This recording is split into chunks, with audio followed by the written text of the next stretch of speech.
más allá de una profesión comparatista, leería aquí por puro deleite, desde una perspectiva criolla, unas líneas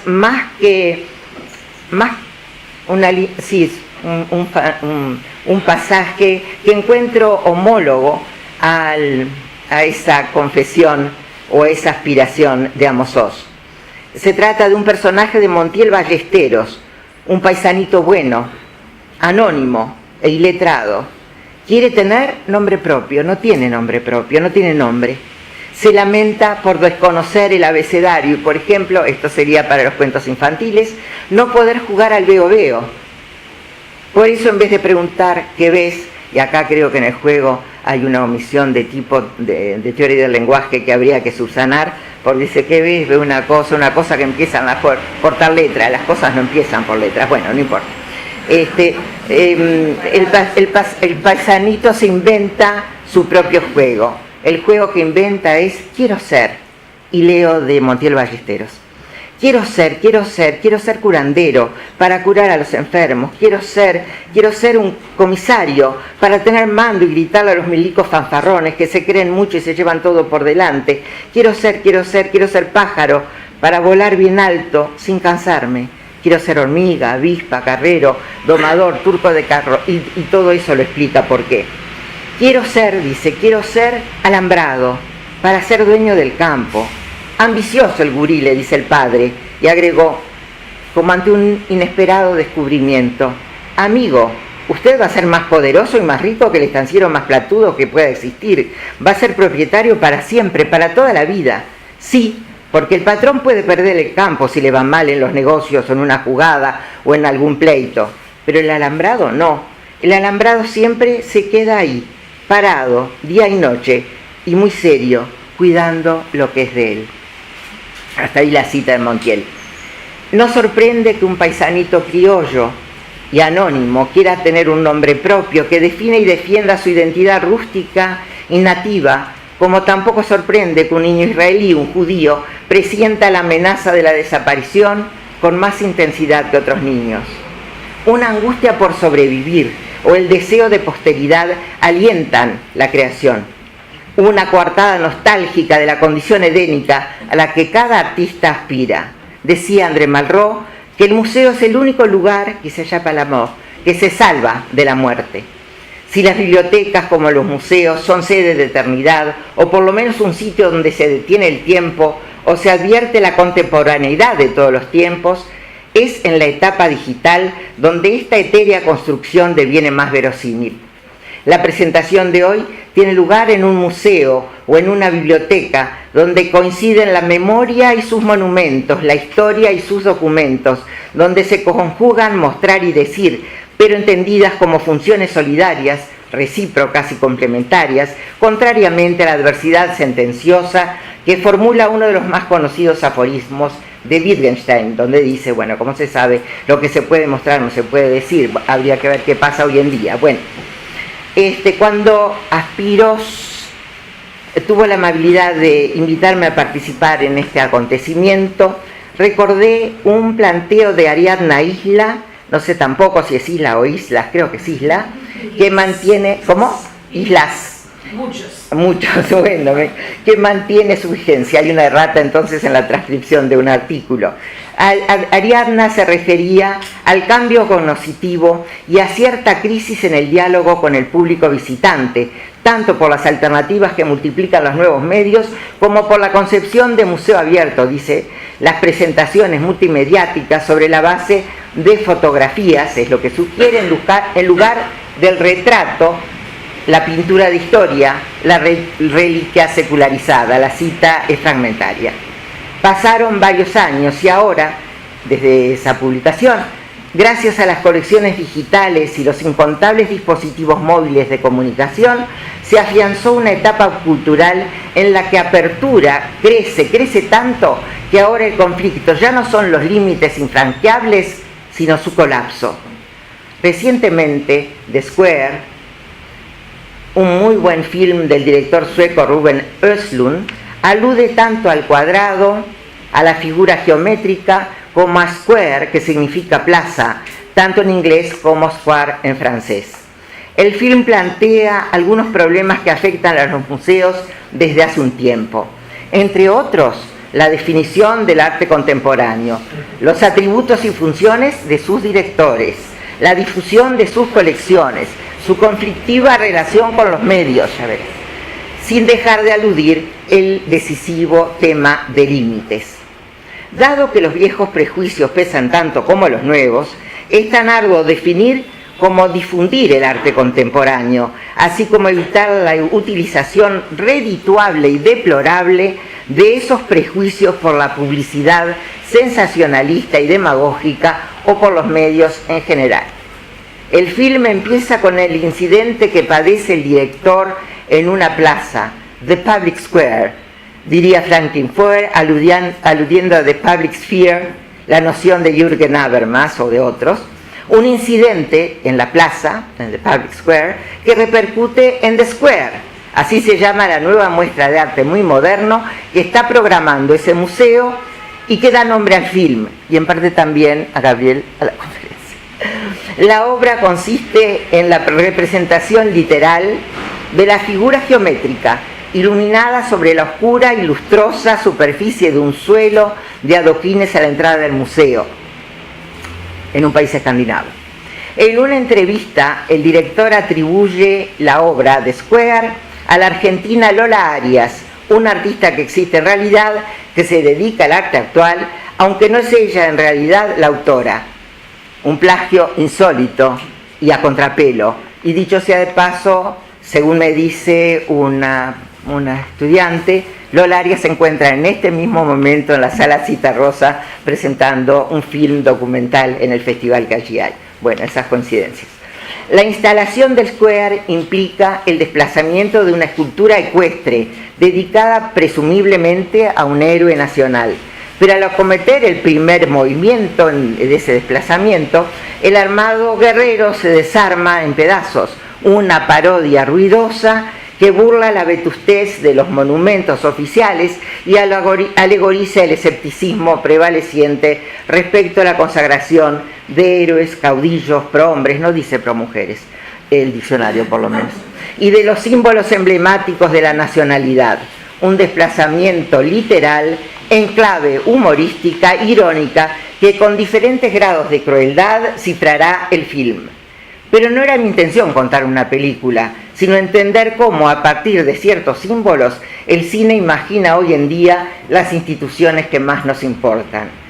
No es lisa ni llana la relación entre el cuadrado y el museo, ni tan simple ni tan trivial, si pensamos además en artistas como Malevich y sus místicos cuadrados negros, en las obras Divisiones de Mondrian, en la liberación del color rojo por Rothko, o en Torres García y sus publicaciones, primero Cercle Carré en París, Círculo y Cuadrado en Montevideo, ambas publicaciones están en anáforas, y la obsesiva búsqueda de límites interiores dentro de su obra, la de Torres, o los desbordes fuera de marco en los cuadros del igualmente vernáculo compatriota Carmelo Ardenquín.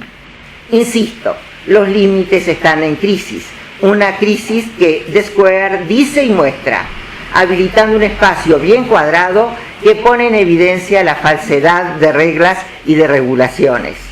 Más de una vez se repite en el film un precepto, un mandamiento, algo por el estilo. El cuadrado es un santuario de confianza y cuidado, care, o de afecto. En su interior compartimos todos los mismos derechos y obligaciones. Así dice. Pero solo en el cine se consideraría hoy el museo como un santuario o como el templo de las musas. ¿Quién se animaría a invocar en la actualidad a Clio, hija de Mnemocine o Mnemocine, la memoria, madre de la historia, abuela de la verdad? ¿Bisabuela? Si bien ya no se les profesa a las musas ninguna divina devoción, el museo ha sido en efecto un lugar sagrado, es decir, un recinto separado, distinto, distinguido, donde el tiempo, diferente del tiempo cotidiano, ni transcurre ni coincide con él. Más aún, el griego temenos designa ese recinto sagrado y clausurado. ¿Semejante al cuadrado? Más que eso, en latín augural, templum significaba precisamente eso, espacio cuadrado. Designaba la extensión delimitada por el augur en el cielo y en la tierra, un cuadrado donde recibía e interpretaba los presagios. Ambiguamente secular, diría santo, en el sentido original de kadosh, una noción hebrea que se tradujo al latín por separado, como desarrolla George Agamben en el Homo Sacer, un lugar sagrado y profano, o una entidad sagrada y profana, venerada y repudiada, apartada en todos los casos. Ambas entidades, la biblioteca y el museo, entrecruzan esos atributos. Por un lado, se honra el lugar tradicional, patrimonial, ideal, apartado de las circunstancias.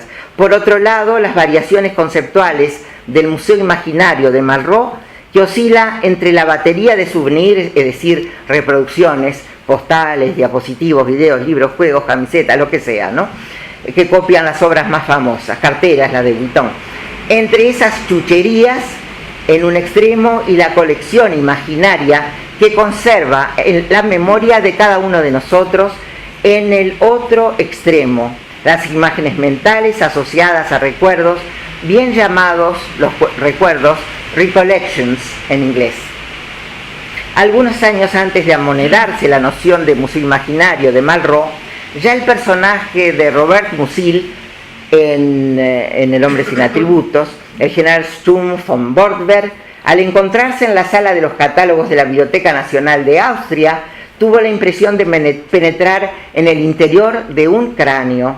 En esos años, muy cerca de ahí, el pobre Mendel, el de los libros, así se llama el libro, de la conmovedora Nouvelle de Stefan Zweig, ofrecía la memoria perfecta de su inmensa biblioteca mental a los parroquianos del Café Gluck, en la capital del imperio. En Fahrenheit 451, quienes escapan de los incendios provocados por los bomberos del gobierno fascista memorizan los libros de su preferencia, de modo que cada uno se identifica con el libro memorizado. Incluiría en la categoría de estos desmanes literarios también la peripecia trágica en Estambul, pero de feliz desenlace, de Erich Auerbach, que debe fugarse o refugiarse en esa ciudad sin conocer el idioma por las persecuciones de los años 30. El sueño va y viene entre la historia y la ficción, rebotando entre la tecnología y la imaginación, el fenómeno y la fantasía.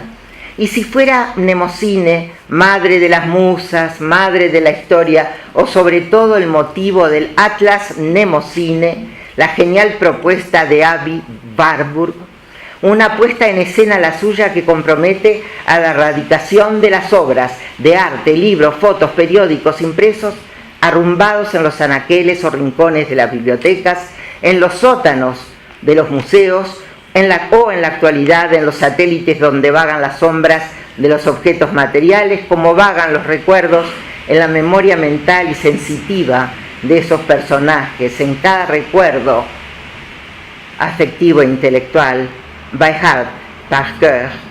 Se podría decir que la ubicación en el Atlas Mnemosine de los objetos que constituyen la exposición se define según un principio de buena vecindad, o yo diría mejor, de afinidades selectivas, tanto intelectuales como sentimentales, emociones,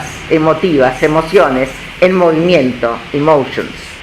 Al recorrer este largo camino de citas, repeticiones, representaciones, el propósito fue llegar a una serie, y aquí a una serie final: biblioteca, museo, memoria, investigación, búsqueda, research, search. En esta era informática, search is everything. Esa es la consigna de métodos o motores de búsqueda, aplicaciones que la facilitan, pero no todo el conocimiento se encuentra al alcance de una pantalla de bolsillo.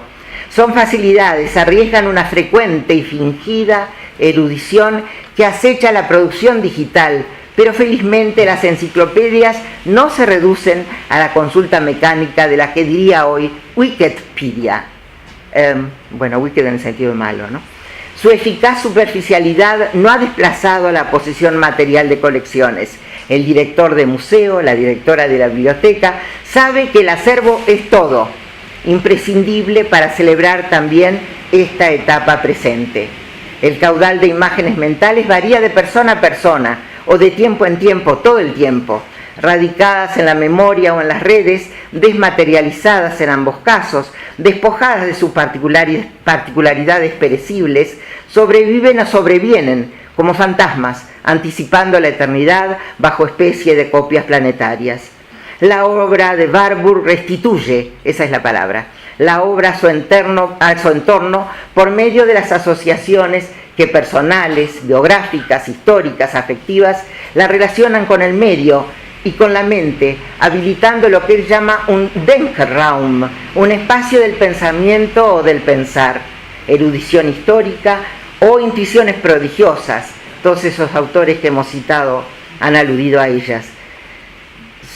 Todos las reconocieron en su calidad de copias, digitales o no, en su imaginación o en las redes, en el cuadrado de Östlund, una metáfora del espacio de culto o de cultura, sagrados los dos o seculares los dos.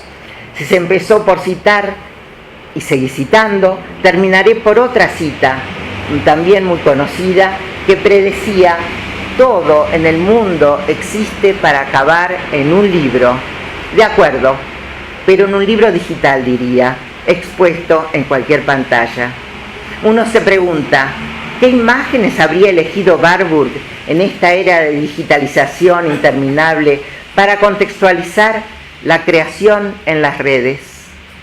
Yo elegí una, no se las digo, me gustaría saber cuál elegirían ustedes. Muchas gracias y perdonen por la extensión.